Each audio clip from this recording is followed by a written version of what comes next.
Hello, my name is Rylan, and I am here to tell you a speech about mental illnesses. Mental illnesses make it hard for people to function and not break down or give up on their own futures. But what exactly are the differences of these hindrances? Well, I've decided that it should be known exactly what the differences and similarities of these mental illnesses are.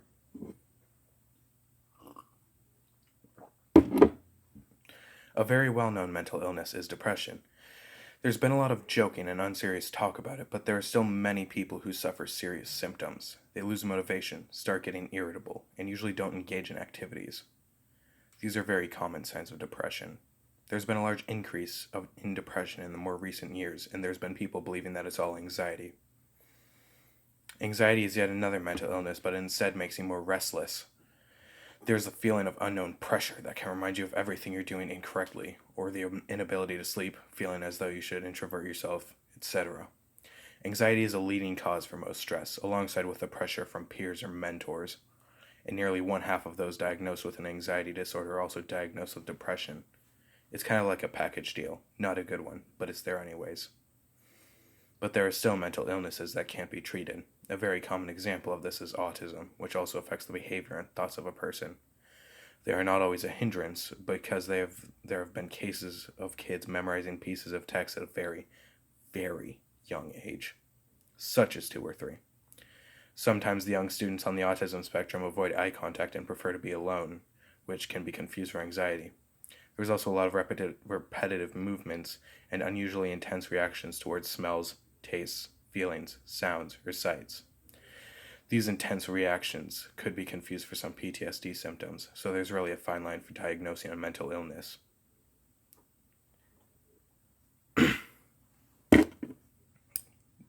This clicking counter represents OCD because of the common counting symptom, such as counting steps towards a destination. 1, 2, 3, 4. And back.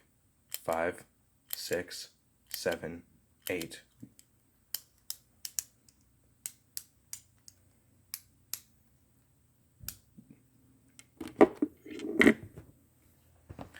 This balloon represents anxiety because they may seem to be really small, but once you inflate them to a point where it gets to be too much, they will burst.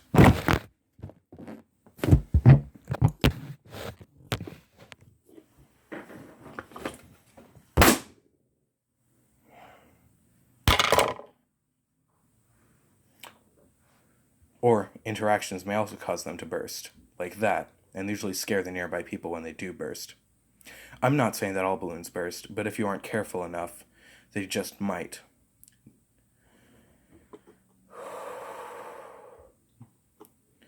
Most professional opinions believe life stressors such as loneliness and poverty can lead to depression and anxiety, but there is also research to suggest that mental illnesses can also be hereditary. For example, schizophrenia has a very large genetic component.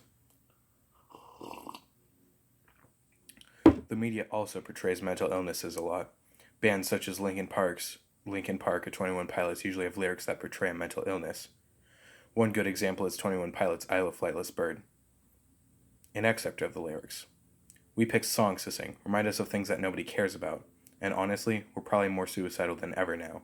If you decide to live by what you think's wrong and what's right, believe me, you'll begin to wish you were sleeping. Your weeping will creep in your head and you'll cry."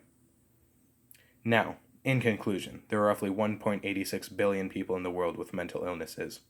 It's about a quarter of our population today. Hopefully most people know they have one and are taking the proper steps to treating their side effects.